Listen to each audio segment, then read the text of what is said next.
Rally Portugal, well and truly done and dusted. And as always, it delivered the most magnificent rally spectacle for all of us over 3 and a bit days.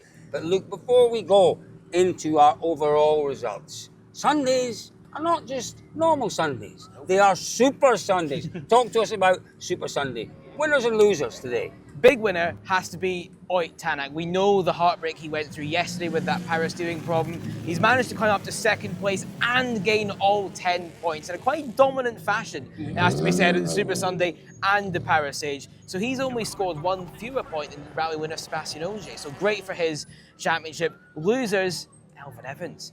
1 point from Sunday to add to his 8 from the rally. So his first kind of poor score of the year. Thierry Neuville had a decent run today as well. I think around about 7 or 8 points from Super Sunday, similar to Rovanperä. But Tanak, for me, the big story of today. Supreme pace all morning. It was a supremely Super Sunday for Tanak. You're so right, it was magnificent. Super Sunday clearly plays in to our overall result. Let's start by talking about our rally winner, Sebastien Ogier. 7 times he's won this event. It is quite astonishing, 63 career wins and looking almost as good as ever. I think it's harder for him these days, he has to put more effort in. But what a masterclass in rally craft and rally management this weekend. Of course not. They're crazy. Rally management is a great phrase, I think, for how he's performed this weekend. And he said it himself at the end of the Power Stage, didn't he? He thinks he's reminded the world one more time just how good he is at that particular trait. I don't want to say he's lost the speed because that's far too dramatic, but compared to years before, I don't think raw pace is his strongest asset anymore. 100%. Rally craft, management, that's where he's making the difference. And we saw that this weekend. Whether Ott Tanak was pushing too hard yesterday, it's hard to say. Seb did say to us yesterday that he was putting the pressure on him, and that's potentially a reason why things went wrong for Tanak. But with Ogier, even when he lost that time this morning, I think around about 10, 11 seconds to Rovanperä, he didn't doubt it. He just knew he had a plan, and he always executes that plan to perfection. Kind of masterclass managing the risk. In the same time, I'm also aware that Ott was faster this weekend, but yeah, it's only one part of the equation when you want to win races, and unfortunately for him, the car didn't hold on for the whole way, and luckily for us, otherwise, like I say, the speed was definitely very impressive. Means we still have some work to do. The tendency compared to tarmac, I've switched the other way around, which means the fan must look forward for an interesting season.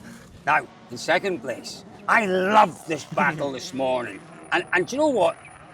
It really does deserve a whole load more analysis, because on just about every other rally previous to this year, in that situation with obviously Tanak chasing down Kalle Rovanperä, you'd put your house on Rovanperä with the lead he had in the kilometres we had today. That wasn't the case. Tanak had the bit between the teeth. The car looked supreme. Tanak was at his absolute best. And there's 2 things in there. I think you mentioned it. The car looked supreme. I was surprised when we spoke to Ogier about how open he was, that he felt the Hyundai was faster than the Toyota. But I guess on the evidence of this weekend, it was. I think Tanak won 12 of the 24 stages, which is obviously half. It's a fair chunk. They teach them well in Scotland, they really do. Good maths for me. But yeah, I think the demeanour, I think you've touched on it there as well with Tanak. Even when things were going wrong, particularly yesterday, he just wasn't frustrated. He just got on with it. The head didn't drop. And as you said, to see Tanak at his full attack, it's majestic. It's beautiful to see. It's not about feeling things for drivers, but I do feel for him this weekend. I think he probably is unfortunate not to have won here. But you and I will disagree on this. Yeah, we disagreed last night. We will continue to disagree. Yeah. I'm not, unfortunate, it's a shame. It was his win. Nonsense. Nonsense, because the wins are not just the driver wins, they're the team wins. And the team has to take some responsibility. If they felt there was any concern about the pace that he was at, they should have pulled him back. All around, it's been a positive weekend.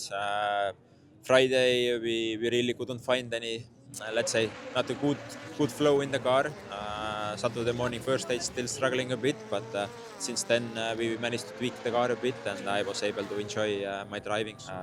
Yes, you are only as good as your weakest link, which is something we need to work on at the moment, and we know some rough gravel rallies still to come. So that's where our opponents somehow are very strong to put the package together, and we need to focus on this side as well.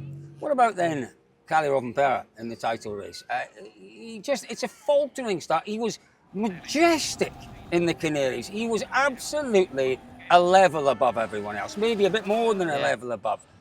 And it's gone backwards again. It's gone backwards. Yes, it's a different surface. I absolutely get that. Different tyres. But it's a strangely stuttering start to the year for him. Backwards, forwards, backwards, forwards. When's it just going to propel itself forwards? Well, to me, it's just difficult to understand how Canaries happened, because Portugal was far more in line with what we've seen for the rest of the year. So quite why it worked so well a few weeks back is really quite hard to fathom. As you say, I think what Rovanperä is searching for is understanding of the tyres, and we've talked about it so much this year already, but it just don't suit his natural way of driving. And he's such a natural talent. He's basically learning to drive as well as he can walk. It's such an instinctive thing for him. So I think this is an interesting part of his career now. He's almost having to relearn how to do something he doesn't know how he can do, if that makes any sense. Well, he's having to deal with a situation that he's been not used to. I cannot be happy with the pace. Like today, we finally had a good starting place, and yeah, clearly we cannot match Hyundai and Oit at this moment with the pace. So they have found something faster than us. I felt I did the whole weekend pretty well. I was pushing, and just lacking a bit of speed. So in Sardinia it can be even more difficult usually. So of course we will analyze this race and see what we can do to Sardinia. Well, just outside the podium positions, in fourth place, Thierry Neuville. It's been a funny one, isn't it? We're trying to find the spark. We've got the flint out. We're rubbing furiously, trying to help him with that spark. It's not sparked, but it's not a disaster. No, not at all. I think the biggest thing for Thierry is road position for Sardinia. It seems daft to think about the next round when we're talking about this one, but he's dropped 2 places in the championship. So instead of starting third, like he did here in Portugal, he will start fifth. Yes. And again, the points to Ogier and Tanak, who are ahead of him, are not drastic. So in that sense, it should be quite a good place for him. But yeah, we're just sort of missing pace, which is weird to say for Thierry. It's never ever been something you'd question, but it's just not. If you compare him to Tanak this weekend, for example, the difference was fairly clear. Yeah. Why is that? Tanak was enormously quick, the quickest man by a mile. And for him, maybe even more satisfying than being quicker than the Toyotas was that he was much quicker than his teammate. Yep. Fifth place, we've got our friend Takamoto Catsa. Strong weekend for him.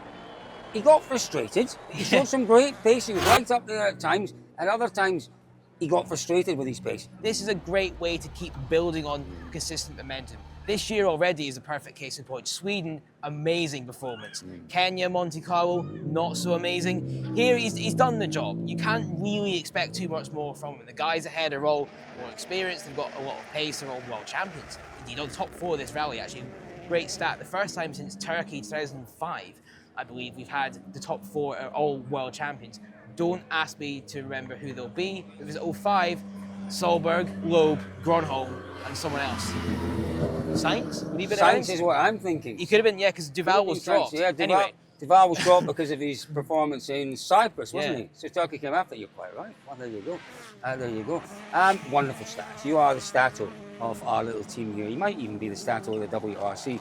We'll not quite declare him that yet. He's got a season to prove that point. I think you have seen that when I was happy and when I was very disappointed, it was very two different kind of situation. Sometimes, like especially this new tire, something not going so well, especially in the car. I started fighting in the car and I knew that it's going to losing time. At the same time, I decided to back off a bit. Then I'm not happy because even I decided myself to back off, but of course, you know, you're losing time. So in 6th place at the end of the rally, an improbable 6th place because it looked as if he was going to finish in 7th for really all of yesterday. Elvin Evans, he found a little bit of something this morning, but as he said at the final stop line, really disappointed, really disappointing. He had a tough day on Friday and we expected that first on the roads. He never got going, even with road position. Should he be concerned? yes, if I'm honest. Mainly because it reminds me too much of what we've seen in years gone by with this car. When I think it's fair to say Elvin would probably admit this himself even, when things aren't 100%, he sometimes struggles to drive at 100%. And maybe the way that Rovanperä, the Neuvilles, the Tanacs all can. He needs the car to be perfect, and that's what we've seen throughout the year so far. Maybe not so much in Canaries, but things have been dialed in probably, everything's hooked up. Here, he has had the issue being first on the road. It's more pronounced here than it has been anywhere else this season so far. But regardless of that, he's still just not been there with the car. Obviously, the disappointment comes from the amount of speed we had available. And I think, we didn't have the speed that we would have needed to fight even with the equal road position. So that's, of course, what I'm disappointed about. Where is that available speed not being used? Well, I'm the one behind the wheel, so that falls to me. But it seems some similar challenges to what we had on these type of rallies last year. Another Toyota in 7th place, Sami Päivi. I think he had a really, really good weekend. Didn't expect him at all to stay ahead of Elvin yesterday. He stayed ahead and he built his lead over Evans yesterday. Today was a different day from him. I think today he was told, you've got to bring that car home, whatever happens. And I think he took a more cautious approach today. But Päivi can go away with an awful lot of positives from this one. After Canaries, we can't forget that in that situation when he's had a bit of an accident, it was potentially quite a high price to pay for the mistake, but it'd be easy for a young driver to sort of get down in the dumps. But he's responded perfectly, hasn't he? He's just done the job, impressive speed, no major moments, just got on with it, almost flew under the radar, and great result. M-Sports, the M-Sport 4 boys. We actually had a lot of fun following the battle between Josh and obviously Gregoire this weekend, and Martin Cesca as well. 3 youngsters, 3 young drivers looking to establish themselves in the championship, and they put on a properly entertaining show for us. And the man who came out on top was Josh McElwain. He fully deserved it. I would agree. Very impressive weekend here in particular. I think we were talking about it earlier off camera. Is this his best performance of the year? Yeah, you'd have to say it is, wouldn't you? I think particularly when you compare him to Gregoire Munster. And I know we've talked about it a lot in these videos over the weekend about the difference in the experience of the car and of the rallies, but it's a pretty healthy margin in the end that Josh managed to get the better of Greg. And yes, Munster had, I think, a setup mistake really yesterday and stuff, but that's his decision. Everyone doesn't expect so much of you coming in as an underdog or maybe you don't deserve to be here or something. I don't know. But this weekend it's been nice to show that speed. Same car, same package. Everything's pretty similar in setup. So it's good to step up to that mark. You look at it yourself and I wonder sometimes where you belong here or not. So that's a good confidence boost. You see the stage times Tanak does today and the condition he's going through. There's a lot of commitment there, and there's a big step to that point. But we have to learn. We have to take it rally by rally, stage by stage, and keep on progressing. If it was a masterclass from Ogier, it was also a masterclass from our Rally 2 winner, Oliver Solberg. What a weekend he had. A really mature drive, a quick drive on Friday, a mature drive throughout the rest of the weekend. Super impressive. And we talked about it before the event. There's this massive entry. Solberg's name still felt like a favourite, but he absolutely delivered to be over 50 seconds ahead after the first day. From that point, the work was done. Nothing daft after that. Got the job done, and that's now 2 wins and a second start this season. It's maybe a little unfair to say this, but you made that one look really easy. Yeah, it's a bit unfair to say it maybe easy, but I think all the preparation we did and all the hard work we did before the rally to get it on the level where I needed to be to do my speed and do what I need to do, I think that was the most important and the most hard work. It has been a weekend of wonderful rally action here in Portugal. But our weekend of rallying, folks, is far from over. In the northwestern side of the state, the Oregon Trail Rally continues. And if you want to keep up to date with what's going on in that wonderful rally, press this button. Where is it? Right up it's here. Up there. We have a wonderful team on the ground, so there's some great Facebook updates, some wonderful little Instagram stories as well. You get a real flavour of what the Oregon Trail Rally is all about. Next weekend is a massive weekend for rallying. Our Women in Motorsport Summit takes place next weekend. Some of the biggest hitters in motorsport and rallying will be amongst our guests. It is a tremendous event and we're streaming it online. If you want some more information for all the details, look right up here. Right up there. Enjoy that next weekend, folks. I certainly know what I'll be doing next weekend. Thank you all very much for coming along with us on the journey here in Portugal this week. We'll see you in a few weeks' time.